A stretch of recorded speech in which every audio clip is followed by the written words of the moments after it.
Olá pessoal, sejam bem-vindos aí todos a mais um podcast Altas Ideias oferecido aí pelo Colégio Antares.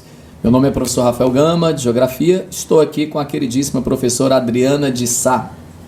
Tudo bem, Rafael? Que bom estar aqui com você, trabalhando essas temáticas tão relevantes novamente, né?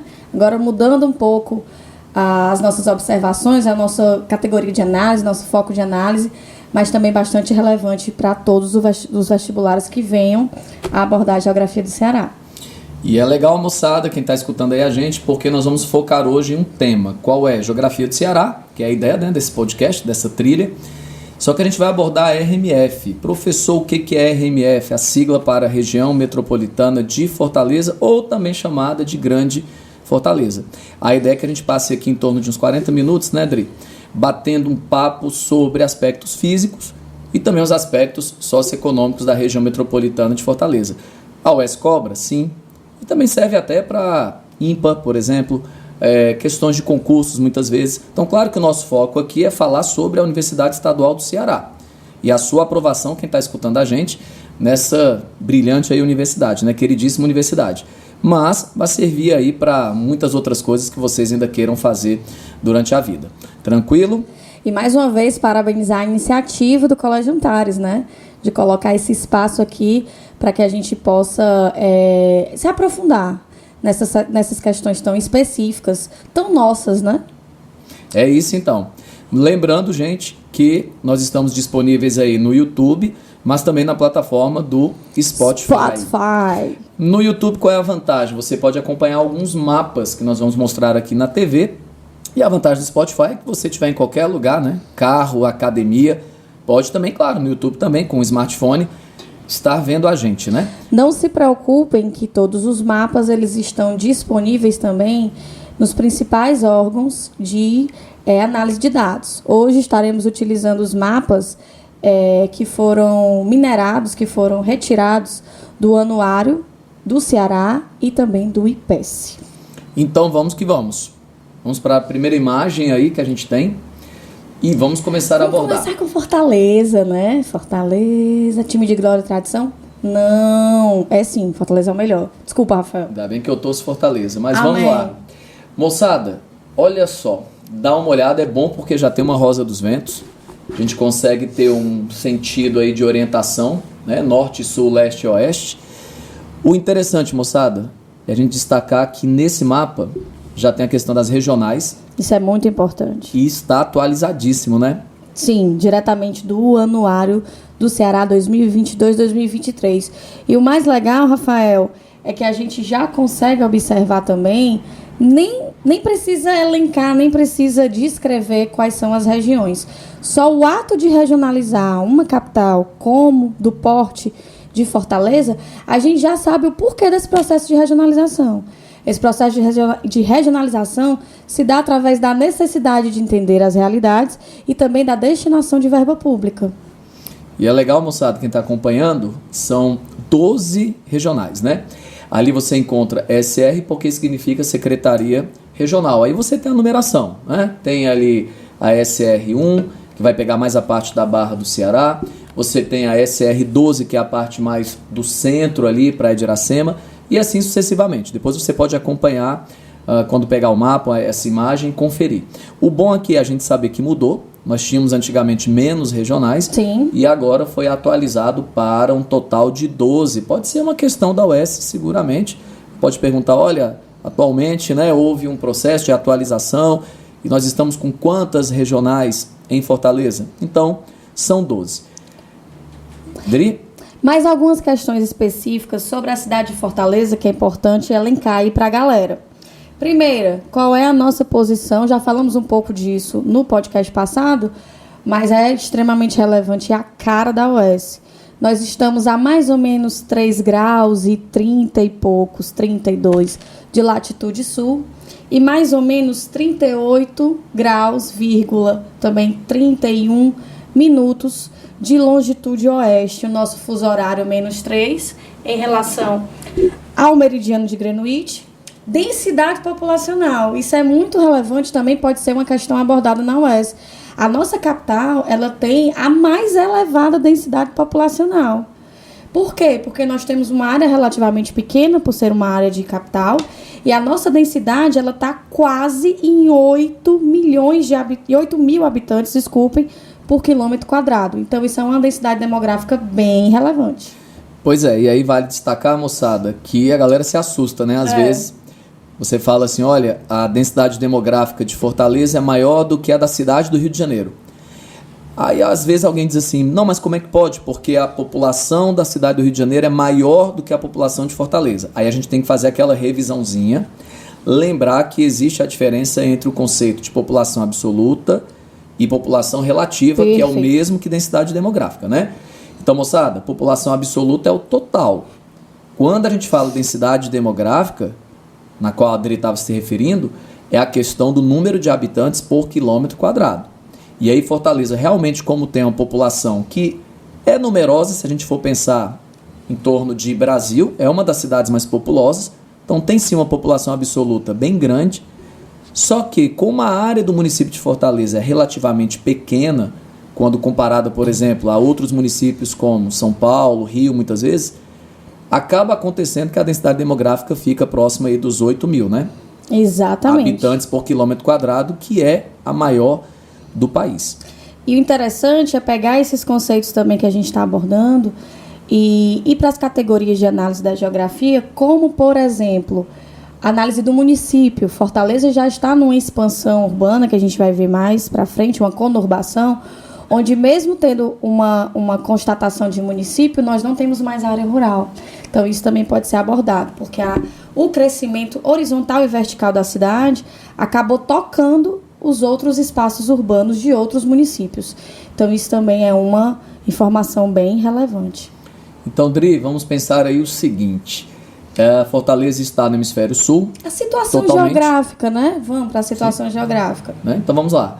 É totalmente no hemisfério sul, assim como o estado do Ceará todo. Totalmente no hemisfério oeste, ou seja, à esquerda do meridiano de Greenwich. Lembrando também que esse oeste pode ser hemisfério ocidental. Como eu já falei no outro podcast, é importante lembrar que a UES pode cobrar no lugar de hemisfério sul o nome hemisfério austral ou meridional. Então, moçada, Fortaleza, localização hemisfério sul, meridional, austral, e também localizada, ou localizado, né, se a gente for falar em município, totalmente a oeste ou no hemisfério ocidental. Lembrando também nos aspectos físicos que nós temos que analisar como Fortaleza está bem próximo do meu nível do mar, no quesito hipsometria, no quesito altitude. Então, as nossas planícies litorâneas, elas são o nosso domínio morfoclimático mais expressivo. Então, a nossa altitude ela vai estar em torno de 16 metros, o que é bastante plano. Uma média, né? Uma média de 16 metros. E isso vai facilitar, inclusive, a expansão urbana da nossa cidade.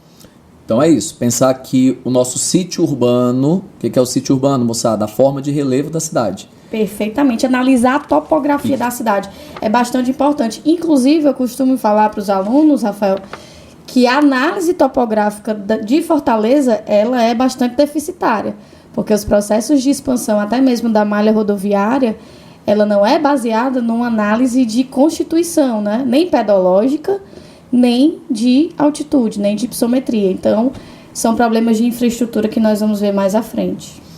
Então é isso, moçada. Localização já foi. Agora, um ponto importante. A gente tem ali na parte norte do município. Notem que eu estou falando muitas vezes em município, só que a gente vai falar também em cidade. É bom, moçada, fazer logo uma diferença. Município é a área total, a área territorial. Cidade é a sede do município. E aí, se você pensar, Fortaleza está fazendo divisa ali, limite, na verdade, né? Que seria uma palavra talvez mais adequada. Nós temos limite com os municípios de Caucaia, mais a oeste, dá uma olhada no mapa. A parte mais ao sul, a gente tem Maracanaú, Pacatuba, Itaitinga. Uma coisa ali mais sudeste, né? Com Eusébio. E só está faltando ali, que não está dando para ver, mas tem também o município de Aquiraz. Sim. Então vamos lembrar, 1, 2, 3, 4, 5, 6 municípios que fazem limites, tá, com o município de Fortaleza. Repetindo, Caucaia, Maracanaú, Pacatuba, Itaitinga, Eusébio e Aquiraz, onde inclusive está o famoso PDD, o querido aí de muitos, né, o Porto das Dunas. E aí, gente, a dica de ouro. Quando eu falo em município, eu posso sim dizer que Fortaleza não é um município grande. Tanto é que o maior município cearense é Santa Quitéria. Aí tem muita gente que erra isso e caiu. Sim. Já caiu várias vezes isso na UES. Não é nem o maior município, por exemplo, Fortaleza, nem da região metropolitana. Calcaia é maior do que Fortaleza. Professor, tá ficando doido, não é isso não. Calma. Calcaia é assim, o município de Calcaia é maior do que o município de Fortaleza. Agora, a cidade de Calcaia é bem menor do que a cidade de Fortaleza. E, na verdade, Fortaleza é a maior cidade do Ceará. Então, gente, nada de confundir isso aí na provinha da UES. Fortaleza, de novo, é a maior cidade, mas não é o maior município. Tranquilo? E lembrando também alguns outros dados que pode servir de base para que você possa analisar o processo de constituição e consolidação da cidade de Fortaleza. 34 quilômetros de litoral, é bastante importante isso, aproximadamente 15 praias, onde essas 15 praias nós temos como expressividade a Praia do Mucuripe, a Praia da Barra do Ceará, a Praia de Iracema, né, também bastante importante. E a cidade ela também vai ter um processo de expansão bem particular, baseado na questão já pegando um pouquinho da história dos meninos, né? João Paulo, Ronivaldo, André, dentre outros professores maravilhosos, que essa expansão ela vai partir, primeiro, de um processo de influência imigrante muito grande. A gente vai imigrante no sentido de explorações, dominações holandesas e portuguesas, em torno do nosso amado forte, né? Forte Nossa Senhora de Assunção. E a partir daí, Fortaleza vai acabar ascendendo tardiamente, podemos dizer assim, né? Um processo de ocupação só no século XVII, para depois ascender a status de cidade, já chegando em 1823. Então já é algo que a gente pode considerar, com outros locais brasileiros, no processo de expansão e ocupação, uma situação tardia. É isso. E lembrar também que Fortaleza deu uma arrancada grande quando aqui acaba se tornando rota de exportação do algodão. Mas a gente vai abordar isso muito com a moçada de história, né? Algo que pode também, Rafael, acabo de lembrar como importância, que é a questão demográfica. Mesmo Fortaleza estando naquela perspectiva nacional de um decrescimento das taxas de fecundidade, um crescimento já beirando a estagnação, podemos dizer assim, mas os nossos dados ainda são positivos. Isso pode, nas próximas décadas, influenciar positivamente na nossa oferta de mão de obra. Isso é muito importante, até porque nós estamos alavancando questões altamente modernas dentro do contexto da indústria 4.0, que haverá necessidade de mão de obra com urgência. É isso então. Moçada, ainda acompanhando esse mapa das divisões aí de Fortaleza, a gente pode pensar que ele em torno da regional 7 e 6 seria uma parte mais a leste para sudeste de Fortaleza. A gente tem limite com Eusébio e Aquiraz, como eu falei. E aí o que acontece hoje?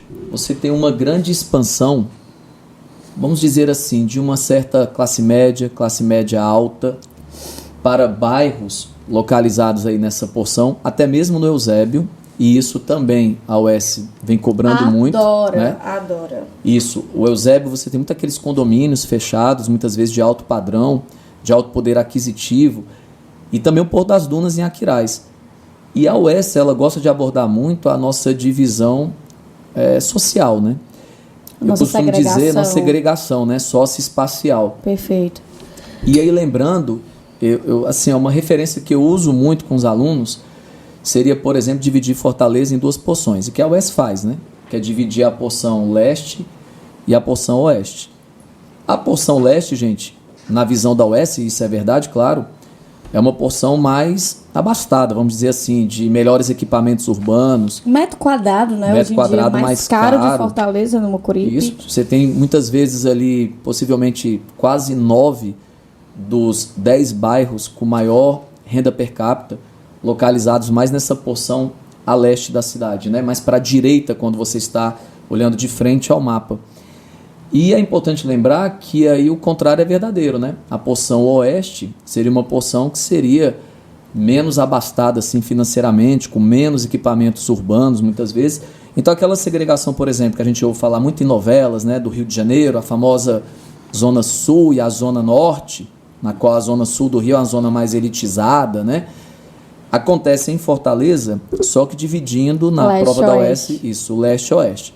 Então, repetindo, moçada, leste seria a parte mais abastada financeiramente, né? E a parte oeste, uma parte com menos renda per capita na média. Isso vai também, Rafael, impactar na visão espacial da nossa cidade. A leste, nós vamos encontrar os principais complexos residenciais com uma maior renda per capita. A oeste, a gente vai encontrar alguns resquícios de processos de industrialização antigos e também alguns deslocamentos, não posso dizer que orientados pelo Estado, mas alguns processos de gentrificação. Expulsar afastamento das pessoas com menor poder aquisitivo para a parte oeste, exatamente para aumentar o processo de especulação imobiliária e abrigar a população de maior renda dentro da porção leste e sudeste também. Se a gente for pegar esses novos bairros que estão aparecendo, como Lagoa Redonda e etc. Então, essa configuração é a mais atual de Fortaleza. A gente está crescendo sempre para a região leste, no sentido de aumento de renda per capita, poder aquisitivo e a questão mesmo da modernidade dos empreendimentos residenciais, principalmente as barreiras residenciais também que estamos fazendo, como os condomínios fechados, que você bem elencou.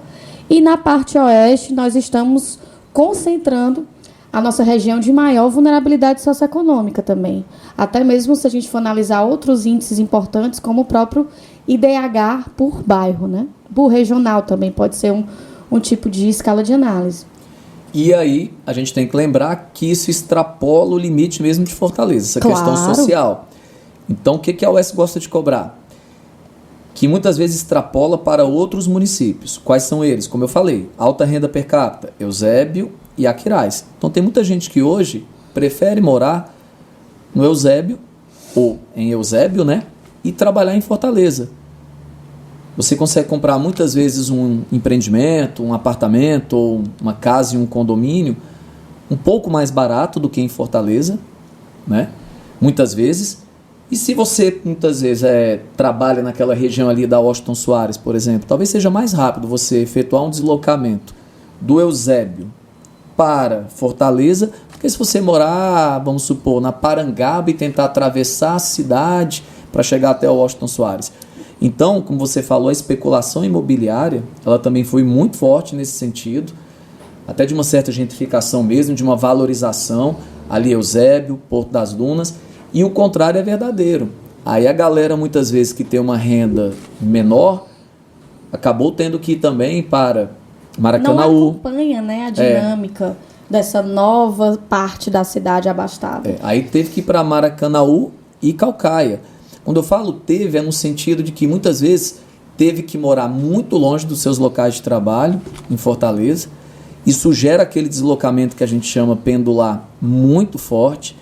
E aí surge aquele conceito também de cidades dormitórios, que Caucaia e Maracanaú, isso é muito forte. Demais. Pessoas que praticamente voltam para dormir ali em casa e tal, mas no outro dia tem que sair bem cedo para pegar um transporte ou particular, ou um transporte coletivo, vem para Fortaleza, trabalha, estuda e retorna à noite.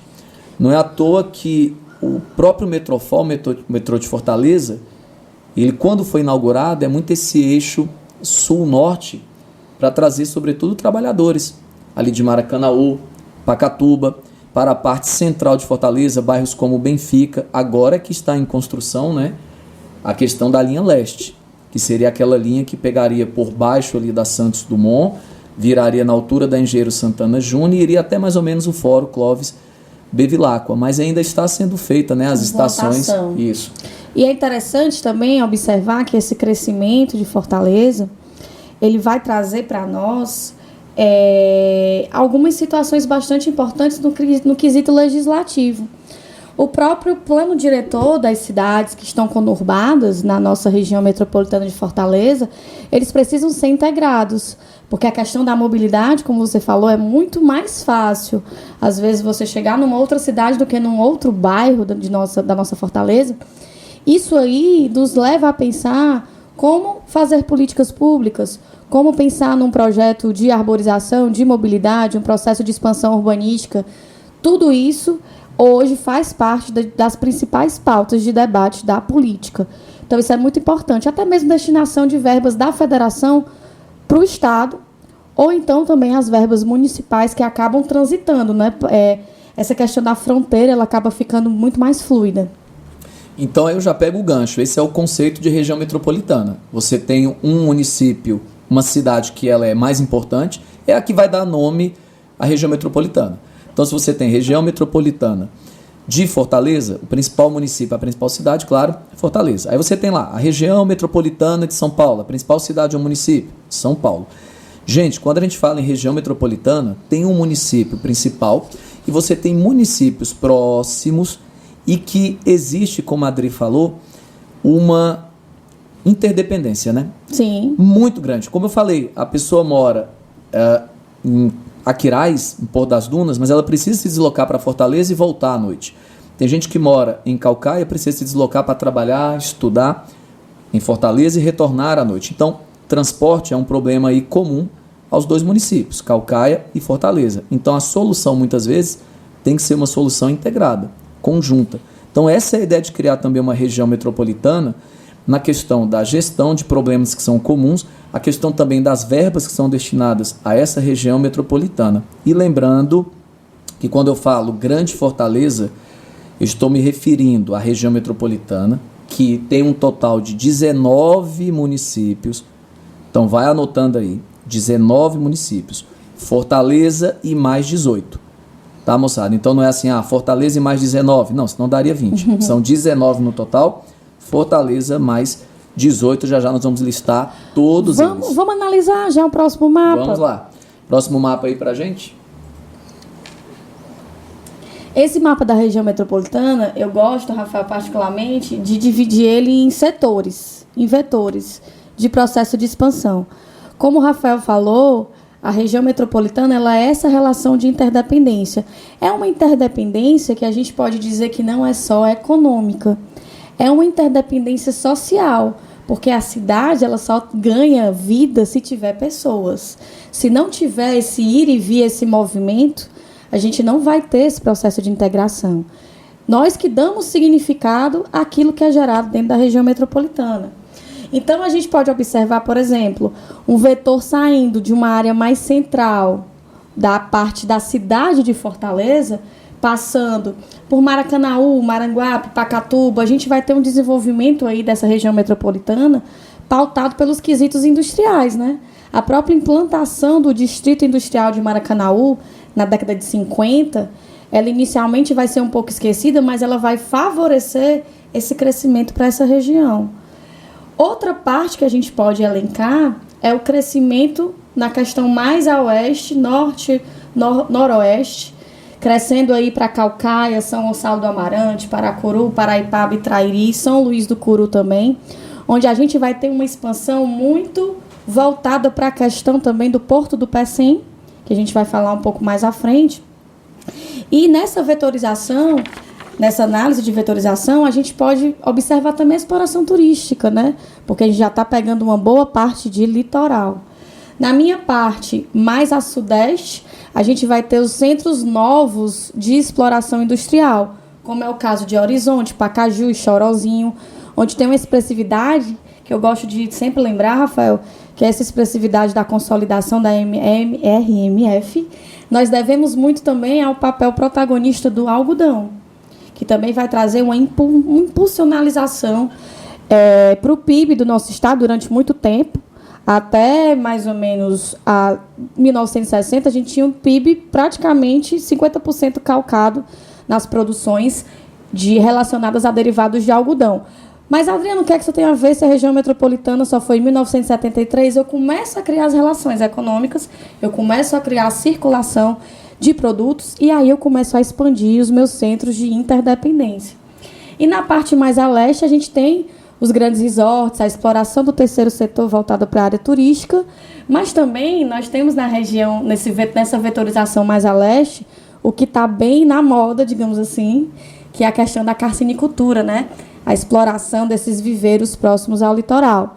Então, essa análise é muito importante desses 19 municípios para a gente entender o porquê que a cidade cresceu, porquê que a região metropolitana cresceu, consequentemente, e porquê que isso se espacializou dessa forma. E aí vale lembrar, então, que se esse processo ele vai acontecendo aos poucos, você não pode chegar na prova e colocar assim, Fortaleza e a região metropolitana já nasceu em 73 ali, no início dos anos 70, com 19 municípios. Não. Você vai tendo ali aos poucos. Antes era uma atribuição federal, agora é uma atribuição estadual, né, do governo do estado, atribuir novos municípios a essa região metropolitana. Lembrando, a gente falou sobre isso no último podcast, que Trairi, Paraipaba, Paracuru e São Luís do Curu foram os últimos municípios integrados pelo governo do estado a essa região metropolitana. Portanto, eram 15 há um tempinho atrás, e com esses 4 é que a gente passa a ter esse total de 19 municípios. Então, vamos lembrar, tá? E outro ponto aí importante, a Adriana falou de Horizonte Pacajus, a UES gosta de cobrar aquele trecho da BR-116, ligando esses 2 municípios. Claro, ela se inicia em Fortaleza, né, a BR-116, a que é conhecida como Rodovia Santos Dumont, o trecho urbano de Fortaleza, e vai até o Rio Grande do Sul. É uma espinha dorsal, né, que a gente fala. Nessa BR-116 ela corta praticamente de norte a sul, né, do país. E inicia aqui em Fortaleza. Quando ela passa por Pacajus e Horizonte, você tem um trecho de mais ou menos 10 quilômetros, que aí de um lado e do outro, na margem direita e esquerda, vocês vão encontrar muitos empreendimentos industriais. Com certeza. Né? Então tem muito essa pegada aí, realmente. Pacatuba também, você consegue ter muitas fábricas, têxtil, bebidas, a mesma coisa nesse trecho de Horizonte aí, Pacajus. Então a gente consegue perceber tanto, Maracanaú é muito industrializado, né? Pacatuba também, Horizonte, Pacajus, Fortaleza, e São Gonçalo tem essa questão agora também do Porto do Pecém. Eu me lembro que a UES uma vez já cobrou assim, quais são os municípios dessa RMF que se destacam mais em termos industriais. Então foram esses que eu acabei de citar para vocês, tá joia, moçada? E outra coisa importante é saber que dentro desse processo da RMF, mesmo com esse distanciamento no sentido de ser mais longe, vamos colocar assim, da nossa capital, isso reforça a interdependência, porque são municípios contíguos. E isso é uma das exigências para se ter uma efetivação da RMF, de qualquer tipo de região metropolitana.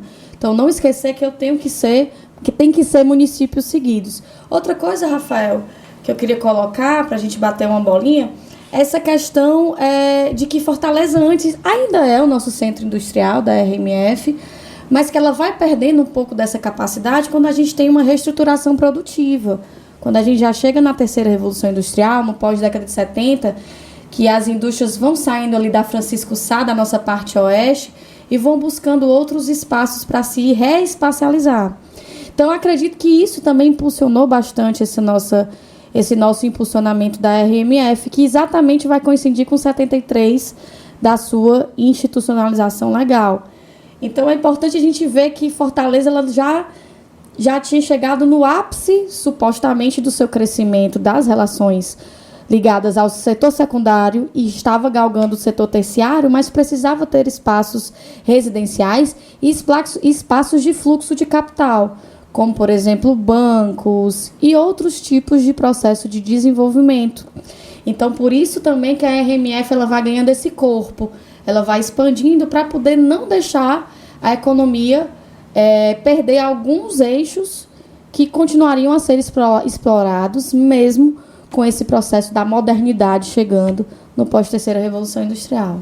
E aí vale a gente lembrar também o seguinte, é aquela mesma lógica, né? Você falou no início do podcast que praticamente a cidade de Fortaleza, ela cresceu tanto que ela tomou conta de praticamente todo o município. Então, hoje, para você encontrar área rural, não existe. Então, é considerado um município, de Fortaleza, no caso, 100% urbano. Áreas, em tese, entre aspas, vazias, que não são áreas vazias, claro. Então, você pega assim, o Parque do Cocó, é uma área protegida. Sim. Né? Você pega as dunas da Sabiaguaba, pelo menos por enquanto, protegidas. E aí a cidade, como ela vai crescendo muito, com o passar do tempo, você vai tendo menos espaços para, de repente, um grande empreendimento industrial. Além disso, o preço do metro quadrado ele vai aumentando com o passar do tempo, já que Fortaleza vai adquirindo aos poucos o status de principal cidade do Ceará, então o terreno também vai ficando mais caro. Então vem aquela lógica também de, olha, eu vou levar empreendimentos industriais de Fortaleza, vou fechar aqui em Fortaleza alguns, e vou reabri-los no Distrito Industrial de Maracanaú. Ou então, se era um novo empreendimento que ainda estaria por vir para o Ceará, o industrial pensava assim, eu não vou levar para Fortaleza, porque o metro quadrado é caro, você tem um congestionamento, você tem poucos terrenos, é 1000 vezes melhor, meu camarada, levar para, vamos colocar Pacatuba, colocar em Pacajus, Horizonte, ou agora mesmo próximo, no entorno ali do Pecém, já que, de repente, se esse produto for algo de exportação, alguma coisa do tipo, que a gente vai falar já sobre isso. Então, vai seguindo aquela lógica de que a cidade vai se valorizando, o metro quadrado vai ficando muito caro, e não faz mais sentido eu colocar grandes empreendimentos industriais dentro de Fortaleza. Então, vamos recorrer a municípios da região metropolitana. Além dessa questão do valor, né? Porque a prioridade dos empreendimentos é o lucro. Então, se eu vou gastar muito mais com aluguel, dentre outras questões, isso vai impactar diretamente no preço do meu produto final. E outra coisa, também tem a questão do próprio zoneamento, do próprio estatuto, do próprio plano estadual, que vai ser bem rígido nessa questão de localidades voltadas para questões residenciais, por questão de qualidade de vida e até por questões de insalubridade, não devem estar tão próximas às questões de desenvolvimento industrial. Então, com isso, Fortaleza ela vai começando a buscar locais onde se tenham fatores locacionais. Olha aí, pega aí também esse bizu, que fatores locacionais é tudo aquilo que tem no meu território que favorece a implantação de uma indústria. O que é que favorece? Mão de obra qualificada e barata, de preferência, dependendo do segmento produtivo. Eu preciso ter infraestrutura, eu preciso ter energia, eu preciso ter mobilidade, acesso a recursos, se possível, e quem sabe até um mercado consumidor mais próximo e o mais afastado. Então, a região metropolitana ela começa também a melhorar a sua infraestrutura, visando ter esses fatores locacionais, desenvolver esses fatores locacionais, para que a partir daí a gente comece a chamar uma injeção de capital nacional, que Fortaleza vai demorar um pouquinho, só na década de 90 que a gente vai encontrar essa injeção de capital, e capital internacional, que é algo muito mais recente da virada do século XX para o século XXI. E aí não esquecer dos incentivos fiscais também, a redução de impostos, né? A partir dos anos 90 você já tem o governo ali Collor, e aí você já tem inclusive aquela ideia de guerra dos lugares ou guerra fiscal, que se ela existe, né? Entre estados, a partir ali de 90 isso se intensifica, também existe no âmbito municipal. Então você pode ter um município que ele tem menos impostos do que Fortaleza, e aí de repente é mais interessante eu colocar meu empreendimento industrial ali naquele município. Vamos para o próximo mapa, Adri? Então vamos que vamos. Nesse mapa a gente já está vendo em Fortaleza algumas regiões bem importantes, como por exemplo os pontos turísticos, os monumentos. O que é que traz aquilo que a gente chama de função urbana? As funções urbanas elas vão ser cada vez mais aumentadas se eu tenho uma cidade bem grande. No caso Fortaleza, capital do Ceará, ela vai ter várias funções urbanas. 2,8 quase milhões de habitantes, eles geram um fluxo de capital e uma dinâmica socioeconômica muito complexa. É uma dinâmica em redes, em teias. Então, a gente vai ter uma função urbana voltada para as questões comerciais. O terceiro setor é o que mais impacta no PIB do Ceará e Fortaleza é o que mais contribui. Nós temos, em segundo plano, o setor secundário, onde as nossas questões industriais voltadas para a RMF também são bastante expressivas. Então, nós podemos dizer que temos uma função urbana voltada para os fluxos de capitais de serviços e comércio e uma função urbana também voltada para a nossa vocação histórica por ser um grande polo industrial. E aí vale lembrar, moçada, que a gente tem a função administrativa. Sim, com certeza. Já que toda capital de estado tem essa função urbana administrativa.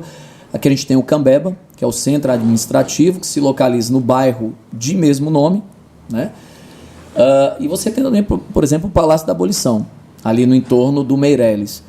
Então são dois grandes centros, vamos dizer assim, símbolos da administração estadual, né? Do governo estadual. Então tem essa função urbana administrativa, por ser uma capital, tem essa função urbana turística, como a Adriana colocou, tem a função comercial, mas tem também a função portuária.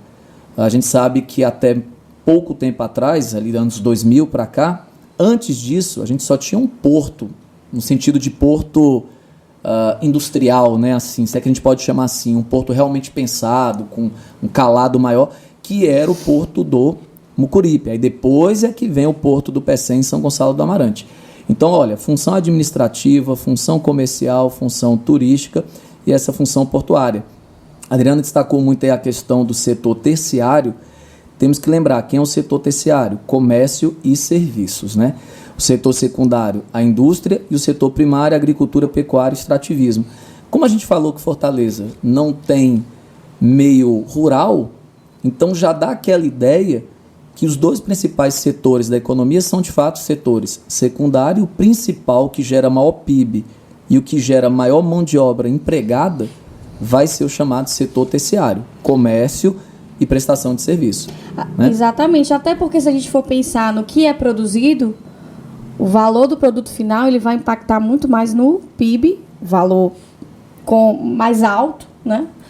Mesmo com uma espacialização menor, porque eu preciso de um espaço e recursos naturais de maior tamanho para se trabalhar numa indústria, mas eu posso ter espaços pequenos. Isso foi provado agora com a pandemia, a questão do home office, como os serviços eles acabaram cumprindo o seu papel, na maioria das vezes, em espaços reduzidos. Outra coisa que eu gostaria de elencar, Rafael, é que mesmo não tendo área rural, nem em Fortaleza, a gente pode dizer que temos alguns focos de agricultura de subsistência. Esses focos de agricultura de subsistência é o que nós podemos chamar de os quintais produtivos, que em algumas comunidades, principalmente com a maior vulnerabilidade social e econômica, elas são exploradas para abastecimento de mercados locais e até mesmo como uma alternativa da grande exploração que a gente pode observar no setor de atacado e varejo. Então, hoje a gente tem essa constituição dentro de Fortaleza, mas ela não pode ser caracterizada como espaço rural. É isso. Vamos ao próximo mapa. Olha só, produção física e industrial, atividades industriais no Ceará.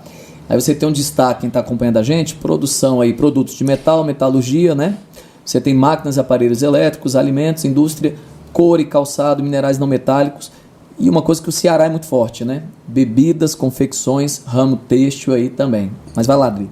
Exatamente. Esse gráfico ele vai mostrar quais são as nossas potencialidades. O que é que hoje está sendo produzido nas indústrias do Ceará. Muito importante a gente ver esses produtos de metal e a metalurgia, que é uma tendência na fabricação de componentes. Hoje, infelizmente, ainda importamos muita tecnologia, patentes tecnológicas, mas isso já está mudando esse cenário em virtude dos nossos tecnopolos. Nós temos várias parcerias público-privadas e também de valorização de instituições de ensino, como a que vocês vão passar, que é a UES, que trabalham essas questões de obtenção de tecnologias. Mas, hoje, a gente já está com a perspectiva de ampliar esses processos de desenvolvimento para já atingir o que nós chamamos de indústria 4.0. Atingir o processo de virtualização, Big Data, sensoriamento, a questão dos QR Codes, de rastreamento produtivo. A rastreabilidade produtiva ela também já está sendo desenvolvida em alguns centros industriais aqui do nosso Ceará. Temos a RMF, mas já que a gente ampliou esse gráfico para analisar a questão estadual, podemos falar de outros centros também com uma indústria muito relevante. Podemos falar da região metropolitana do Cariri, podemos falar da região metropolitana de Sobral, podemos falar do Vale do Jaguaribe também, numa indústria voltada à questão do agronegócio, dentre outras, né, Rafael? E aí tem uma coisa que a UES cobra demais, o prêmio já cobrou muito, né? Pode voltar. Que se a gente olhar ali, a gente pensa muito no Ceará em alimentos, artigos que já eram tradicionais historicamente, de couro, calçados, né? Se tornou mais tradicional dos anos 90 para cá, Sobral tá aí, a região do Cariri também. Mas você tem confecções e o ramo têxtil. A gente chama esse tipo de indústria de bens de consumo não duráveis. E aí eu lembro de uma questão da UES, Adriana, que é UES, né? Então a UES muitas vezes coloca 5 linhas ali em uma alternativa, tá tudo correto, gente. Só não responde a pergunta. Ou então tá tudo correto, mas tem só uma palavra que ela muda todo o sentido. Então eu lembro que era assim, o Ceará, ou então a região metropolitana, pode ser também nesse contexto, tem uma tradição muito forte em produção de artigos ligados a couro, calçados, alimentos, bebidas, parará, parará, parará, e lá no meio coloca assim, bens de produção, e aí continua. Cara, é assim, se você não está muito atento ao UES, ela é uma prova muito conceitual, é uma prova que você tem que saber termos ali, conceitos, né, o significado desses conceitos, e uma dados. Prova também, dados, e uma prova também que às vezes muda só aquela palavra. Então, no que tinha indústria de bens de produção, a gente tem que lembrar que indústria de bens de produção é aquela que produz para outras indústrias. Então, quando a gente fala em ramo têxtil, confecções, bebidas, os calçados aí, estava falso essa alternativa, porque são bens de consumo, e nesse caso aí mais específico, bens de consumo não duráveis. Então se liga nisso. Esses bens, eles só você fazer uma associação do que vai ser colocado diretamente para a sociedade civil. Se você fizer essa associação, você observa que é isso que realmente é mais expressivo dentro do nosso território estadual. E outra questão importante é que a gente vai observar esse dinamismo também seguindo uma tendência no nosso século XXI, né? Essa questão que o Rafael bem colocou, que na década de 1990 a gente já vê essa expansão, essa diversificação, mas vai se consolidar nos primeiros anos dos anos 2000, onde a gente vai receber vários empreendimentos, várias indústrias, inclusive parcerias internacionais, como é o caso do Porto do Pecém, com a parceria coreana aí de muito sucesso. E estava lendo que tá para ser vendida, né? Sim. Para ArcelorMittal, coisa assim. Estão vendo aí a negociação. E já estão expandindo. Já teve uma primeira entrega agora de uma outra etapa do nosso porto. Vamos aguardar aí mais 120, se eu não me engano, hectares de desenvolvimento do complexo do Pecém. Então vai ser uma obra que só tende a crescer. Vamos à próxima imagem. Só um dado que acabei de lembrar que pode ser cobrado, a questão têxtil, como o Rafael bem elencou. Gente, a questão têxtil, Fortaleza é o principal produtor de modinha, como a gente chama, que é o produto acabado da nossa região Nordeste. Se a gente for falar de questão calçadista, nós só perdemos para a região sul do nosso Brasil. O nosso polo calçadista já ultrapassou, inclusive, São Paulo. Então, a gente tem isso muito forte no nosso estado. Seja com derivados de petróleo, que a gente chama dos couros sintéticos ou materiais sintéticos, seja também na parte natural, que nós temos isso bem forte na nossa cultura e também bem forte na nossa economia. Então vamos lá, dá uma acelerada aí. Gente, a gente tem o complexo aí do Pecém, ou Porto do Pecém, né? A zona portuária industrial. É bom que a gente fale que não é só um porto, né? Você tem toda uma estruturação, por isso que o nome chama Complexo Industrial e Portuário do Pecém. Exato. Então se espera muito, CIPP, né? caso possa cair a sigla. Exato. Então há uma expectativa grande, claro, já é uma realidade, mas tem sempre uma expectativa de que é uma área que tem um potencial. A gente vai lembrar também que esse Porto do Pecém, ele é bem mais novo, bem mais moderno do que o do Mucuripe, que é um porto, claro, que tem décadas aí que foi inaugurado. O Porto do Pecém, diferente do Mucuripe, ele é um porto que é considerado offshore, tem um grande pier. O Porto do Mucuripe é mais um porto onshore, que a gente fala, é mais próximo, né, à costa, que os navios encostam mais no nosso litoral de Fortaleza. Lá no PECEM eles ficam um pouco mais distantes, por isso a ideia de off, fora, né? É igual aquela ideia de energia eólica offshore. Então você colocar os aerogeradores assim um pouco mais dentro assim do mar. E a onshore são esses que nós temos hoje no Ceará, que são os aerogeradores em terra, né, na parte continental. Então nessa imagem a gente consegue perceber a ideia de um pier ali, ó. Aí você vai dizer assim, mas tem algo parecido quando eu coloco no Google Maps. No Mucuripe. No Mucuripe, mas ele na verdade é uma espécie de um dique de proteção para a questão das ondas e tudo mais. A gente não perder a área da costa e a questão da sedimentação também. Da sedimentação e tudo. Ali de fato você tem no PECEM, você tem um pier, né? E vamos destacar também que o PECEM tem uma questão da UES, que o porto, no início, se falava muito na questão de uma refinaria e uma siderúrgica. A refinaria nunca veio, né? Até hoje a gente está cobrando. Sim, estamos inclusive importando ainda, né? Cobrando essa questão da refinaria que nunca veio. A siderúrgica chegou, de fato, a companhia siderúrgica do PECEM, mas aí aconteceu uma coisa que a UES diz assim, foi algo que não foi pensado ali, mas acabou tendo que se adaptar. O Porto do PECEM se tornou um dos maiores, se não o maior exportador de frutas do país, né? E houve uma necessidade de reestruturação, até mesmo na questão de armazenamento. Exato. A tecnologia teve que vir com muita força. E a sorte, podemos dizer assim, se for comparar com o Porto do Mucuripe, é que no PECEM nós temos um espaço onshore maior para se ter esse acúmulo de carga, porque há toda aquela questão do trânsito, como é que os containers, eles têm uma ordem de serviço, né? Uma ODS de despacho, de exportação. Então, essa logística do PECEM, ela é bastante moderna. Também o Porto, em 2002, começa a sua primeira entrega. Até agora está tendo várias reformas e ampliações, então não tem como ser diferente. E aí vale lembrar que é o seguinte, o Porto do Mucuripe ele está em Fortaleza, não tem espaço. Sim, a verdade é essa, não tem espaço mais para expansão. Ele está em Fortaleza, a cidade se expandiu para todos os cantos, né? Já o Porto do PECEM, ele tem muito espaço ainda para se expandir, no sentido da área onshore, como você falou, da área continental. E aí vale lembrar também que o governo do estado, eu digo que é recente, fiz uma parceria grande com os holandeses lá de Roterdã, né, do Porto de Roterdã, e que são experts. É a galera que tem muito know-how, já que o Porto de Roterdã na Holanda é um dos principais portos do mundo e aí, óbvio, dos principais portos europeus, né? E sendo bem sincera, acredito que se dê como certo uma questão sobre o Porto do PECEM esse ano, porque são 20 anos de empreendimento. 2022, né? A UES ela também gosta dessas datas emblemáticas para poder abordar como é que está o desenvolvimento. Inclusive, esse ano, do ano passado para cá, nós passamos o Porto de Suape e hoje nós somos o segundo maior porto em volume de exportação. A gente só vai perder para o Porto de Itaqui, no Maranhão, em volume de carga. Então, isso aí já é uma representatividade regional gigantesca. E logo em um município da região metropolitana, se a gente for pensar em questões demográficas, nem tem, já é o contrário.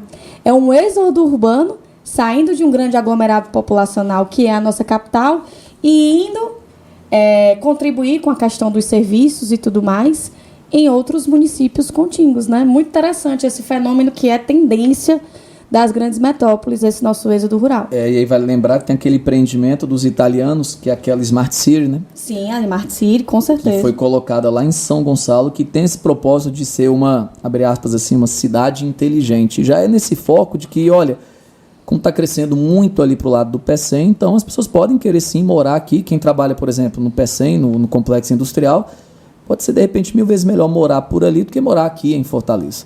Então tem toda essa questão. Outra questão importante é que o Porto do PECEM, na verdade os empreendimentos que estão dentro do complexo portuário do PECEM, eles estão na perspectiva de atingir as questões relacionadas às ODS do desenvolvimento, os Objetivos do Desenvolvimento Sustentável, onde já se está tendo uma instalação, futuras instalações já estão chegando na questão do hidrogênio verde, algo também que pode ser muito explorado.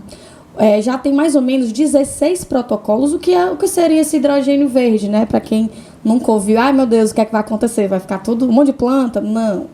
O hidrogênio verde é quando a gente tem uma produção que consegue colocar dentro do seu processo produtivo a absorção do carbono que ela emite. Então, os processos produtivos, eles acabam sendo sustentáveis.